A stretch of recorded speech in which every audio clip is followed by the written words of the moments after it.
لا يزال الخير حيا لا يزال إن في الدنيا سلاما وظلال. یوه ورځ زموږ تاسې خوش پیغمبر صلی الله علیه وسلم حضرت علی کرم الله وجهه ته وفرمایله چې علي چې کله بېدېږې ماخستن دغه 5 کارونه کوه بیا بېدېږه. تاسې دا ښه په غور سره واورئ عزتمنو، موږ تاسې هم دغه زده کړو او ماخستن د بېدېدو د مخه وکړو. اول چې کله بېدېږې 4,000 دیناره صدقه کوه، 4 واره سورة فاتحه یعنی الحمدلله دا ټوله ویل دا د 4,000 دینارو برابر د صدقې ثواب. دویم یو قرآن مجید وایه بیا بېدېږي. 3 واره سورة اخلاص ویل قل هو الله احد دا د پوره قرآن مجید د ویلو برابر ثواب. د جنت قیامت ادا کوه بیا بېدېږي. 3 واره درود شریف ویل دا د جنت د قیامت برابر دی.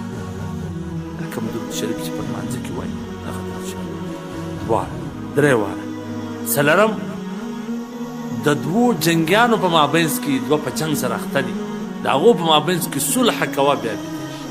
10 واره استغفار ویل استغفر الله ربي من كل ذنب واتوب الیه دا دومره ثواب لري لکه د 2 کسانو چې په مابینځ کې سره جنګ وي او ترې صلح. یو حج کوه بیا بېدېږي. 3 کلمات 4 واره ویل دا د حج د برابر ثواب الله.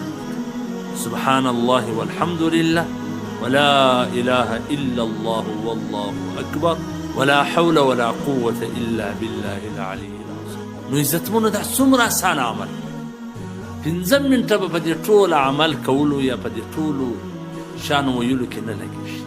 نو که یو سړی د شپې دا اعمال وکړي په دغه شپه کې دله مرګ راغلی څومره خوش نصیبه به وي دا سړی.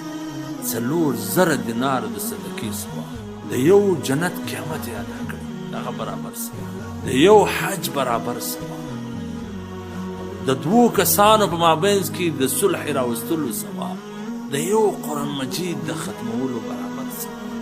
عزتمنو کله کله د شپې سړی بېده سي ساري د هغه مخه پسې کله سترګې